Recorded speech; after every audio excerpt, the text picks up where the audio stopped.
Joining us now, former Navy SEAL and the host of Hold These Truths podcast, Texas Congressman Dan Crenshaw. Congressman, that's a brief history of the Second Amendment. It's not going anywhere. Did President Biden help the debate on Wednesday night? Did he help the debate with his speech after the shooting?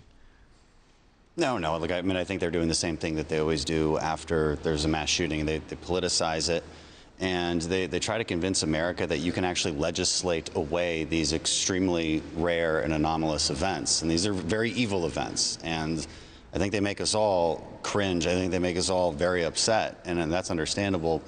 But then we have to take a step back and take the emotion out of it and think, okay, what policy do we enact to prevent these things? Are these things preventable? Can you see these mass shooters ahead of time? What kind of contagion is infecting our young people and our old people that they seek to engage in these dramatic mass killings ever since Columbine happened? These are really difficult questions, and you can't politicize it or put emotion in front of reason. This time feels a little different. I really sense there's a sincerity. Your House bill is just Nancy Pelosi spouting off. It's going to go nowhere. But in the Senate, they seem to be working very constructively. And Matthew McConaughey pointed that out. I want you to hear what he had to say. We need responsible gun ownership. Responsible gun ownership. We need background checks. We need to raise the minimum age to purchase an AR-15 rifle to 21.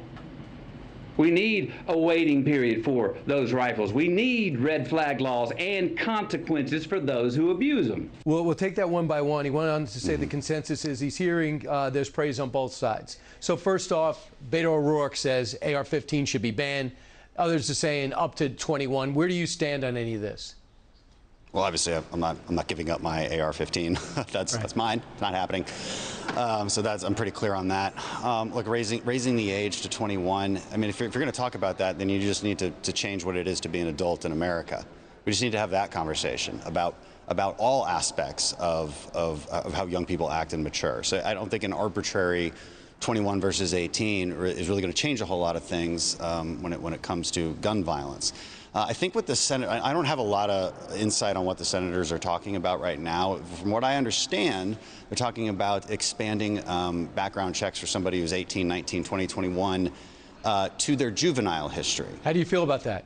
That makes a lot of sense. I mean, look, if you're 18 and you have a terrible juvenile history, but we can't look at it in a background check, and you turn 8.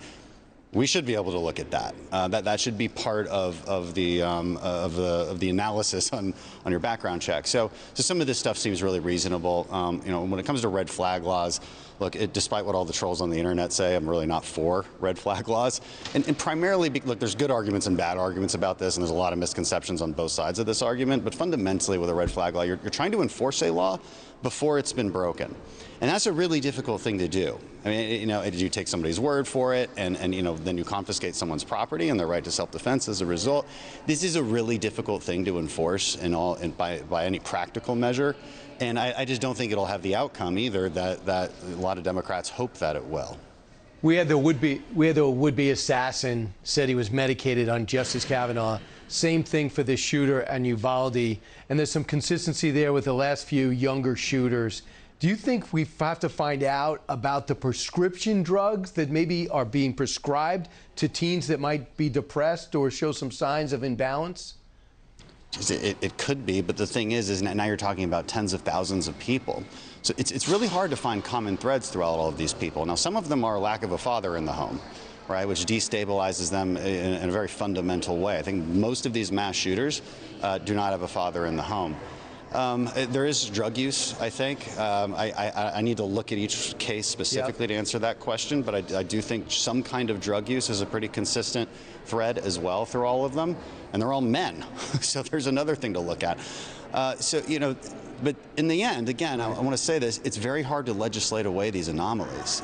These mass dramatic shootings, which are very different from your regular gun violence, which is usually committed by a very specific subset in inner cities and gangs and drug cartels and drug gangs. But this mass shooting thing is really, really difficult. It's like a social contagion that has been occurring in our country ever since Columbine. Very difficult to prevent something like that. Congressman, and that's why politics can't get into it. You need level heads, experienced people, law enforcement experts, detectives sitting down and going over it and then presenting it maybe a blue ribbon study group. But we'll see. The Senate's optimistic they're going to come up with something. Appreciate you joining me. Always great, Congressman. Thanks, Brian. Hey, Sean Hannity here. Hey, click here to subscribe to Fox News YouTube page and catch our hottest interviews and most compelling analysis. You will not get it anywhere else.